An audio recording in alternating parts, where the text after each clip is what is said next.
Hello everyone. Today, I'll show you how to uninstall the Roblox app on mobile in just a few easy steps.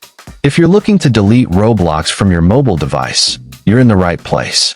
Before starting, don't forget to like and subscribe for more tutorials. Also, check the description box for helpful tools and apps. To uninstall the Roblox app, first of all, go to the home screen of your mobile device. Once you see the Roblox app icon, long press on it. Now, a small menu will appear with different options. From here, tap on Uninstall on Android or Remove app on iPhone. A confirmation pop-up will appear.